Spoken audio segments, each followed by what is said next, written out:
Hey guys, it's Slushy. Now today I'm going to review a book that I just received yesterday because I pre-ordered it.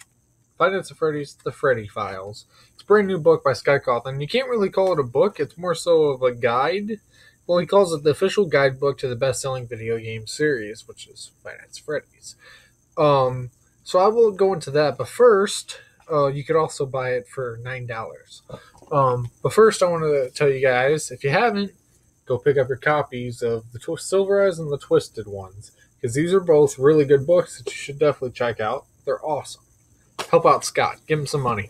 He deserves every little bit that he can get. So now let's go into the book that is Five Nights at Freddy's. What's it called? The Freddy Files. Now, I'm not going to ruin this for people.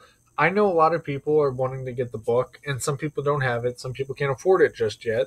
So, and because I don't want to get in trouble with Scott, I wouldn't want to get on his naughty list. I'm only going to go over some certain things, just some little parts of the book, just to let you guys know what's in it. So if you want to go pick it up, you can go pick it up. But I'm not going to get into every little thing. I'm not going to read the entire book to you guys. Hey, well, this happened here. Hey, Springtrap is actually Michael Afton. Hey, did you know that Nightmare Bonnie is actually Funtime Freddy? Yeah, it's messed up. Okay, that's just stupid. Don't believe anything I just said. That's just me randomly coming up with crap, which tells you how good of a brain I have.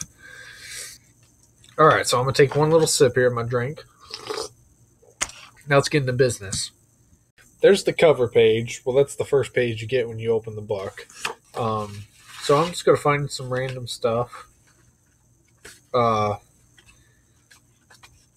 It kind of just has a lot of strategies and gameplays to beat the game.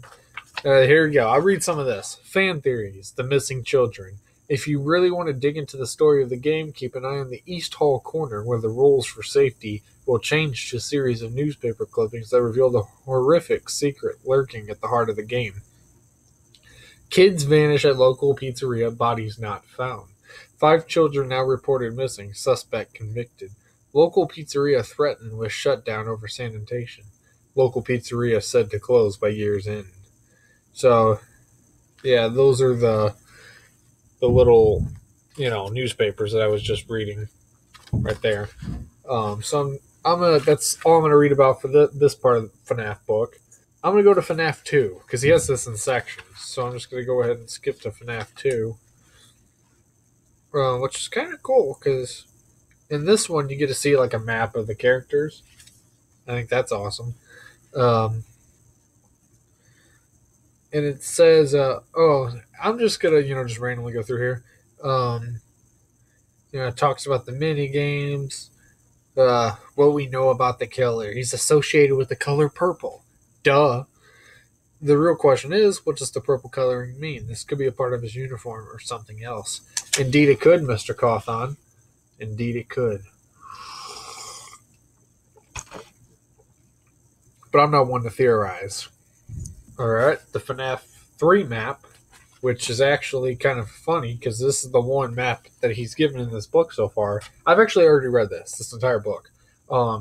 This is the only map that he's given you that doesn't have the characters mapped on it because Springtrap doesn't have a set way he goes. He goes wherever he pleases because he's a douchebag. There's a cool little picture of Nightmare Foxy for Fnaf 4 chapter. Alright, here's a little chapter on Nightmare Freddy. Appearance. He's still the brown bear we've come to know and fear, just a lot more tattered and torn than ever before, with a monstrous jaw to boot. There were also 3 miniature animatronics called Freddles attached to his body. Now, I never knew the names of those things until this book clarified this. When I read it yesterday, I was like, oh, well, that's what they're called. Well, probably just shouldn't have gave him a name. Or give him a name like Shadow Bonnie from Fnaf 3. WZX, WV, WAD, just random letters that he just decided to slam his face down into his keyboard and he came up with. Alright, so I'm going to read the little chapter for Innard here. My boy Innard right there. So let me read the little first part of his. Appearance. Innard is cobbled together from the endoskeletons of other animatronics. A complete mess of wires and springs and metal, but at least it's wearing a fun party hat. It is. It is wearing a fun party hat. But he's a big freaking douche. Back to it. Or I should have showed this first, but here's the map of the characters here. You guys can get a good look at it. I didn't know that's what the official map looked like. To be honest, you can't really tell in the game unless you really decide to write it down or something. Oh, here you go. Eggs Benedict recipe. Here you go, in case you ever wanted to make Eggs Benedict. Ingredients required: English muffins, butter, sliced Canadian bacon or ham, distilled white vinegar, 4 eggs, hollandaise sauce, and paprika. And it says, kids, ask a parent to help you. Hello, my name is Eggs Benedict. It says it right there. Scott's trying to mess with us again, isn't he? Maybe the name of the series should be called Five Nights at Eggs Benedict. Now, this page would only make sense to you if you've ever read the books, Twisted Ones and Silver Eyes. But these are the little animatronics on the right side of the book here. These are the animatronics that you read about in the Twisted Ones and the Silver Eyes. They're very creepy. Like the one on the top right looks like Bonnie. That one, the unicorn guy, looks like nothing we've ever seen before. But that one looks like Annabelle. That just looks terrifying. She really does. I hope that Scott somehow incorporates this into the game. I know he says that it's not canon with the Fnaf books and game, but Ella, the doll, she needs to be in the next FNAF game. Like, I don't care if you have her as like an Easter egg sitting up on a desk or something. She needs to be in there. She would make it a hell of a lot terrifying. Screw the cupcake. The cupcake, if you took out the cupcake and put her, people would be creeped out to flip up that camera. You'd be to the point where you'd be like, oh, I don't want to pull up the camera and look for the animatronics. I just want to stare at that creepy doll until I know that I'm safe. And this is okay to disclose. The twisted characters, the images that you might have seen on Scott's page, just the wolf. God, come on, the wolf over there, which I don't know what this is about, but I don't remember seeing like from the book any of these scenes that he's created with these characters. I think he might have had someone from DeviantArt do this. I love that little thing in the corner here. Days without incident, 0. That's not good. Oh boy.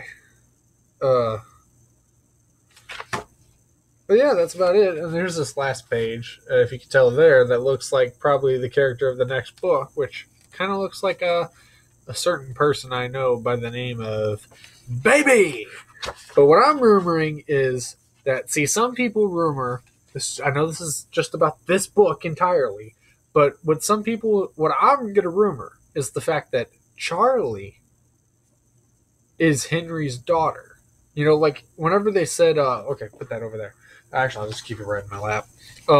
Whenever you hear the little girl talking to her dad, but why don't you go let me see her? She's so pretty and shiny. People rumored or people think that that's Afton's daughter, but what I personally believe, my own theory, and then it kind of makes sense if you really think about it, put your brain to it, is that if you listen to the books, Baby was created by Henry. Afton stole Baby from him whenever he killed himself. Henry killed himself. And he's the maker of the original characters, and he made the mistake of making Baby. So it's perfectly understandable. And this would have been when Charlie was a little girl. So it would have made sense why she's talking like a little girl, and she'd be a little girl. But I think that the sister location events might have been, skipped forward a little bit, like a bunch of years, and which would have been to the point where she's inside the suit already. Which would explain the little thing at the end there. God, Baby. Creepy looking Baby, that's for sure. But it could certainly be Charlie possessing the Baby animatronic. It was never 100% guaranteed who was inside Baby in the game series. I mean, you kind of figured the little girl talking is probably Baby. That's probably the girl inside, but I disagree. If you agree with my theory, let me know in the comments below. Anyway, subscribe to Zach the Benton, DSM Attacker, Drunk Command Girl, Kylie Owens, Cycles MC, and more. Mine Roblox YouTube, Mine Roblox 2, Double D Dizzle, Dane Bryan, Markiplier, Red Wolf Gamer, Elevate Oh Heyo, 8-Bit Pineapple, Lukey Boy Gaming, and Jimmy Fungus. Who else am I supposed to say? And go buy the books. They're all awesome. Go get them. They're not that expensive. I know you have extra money. Get them.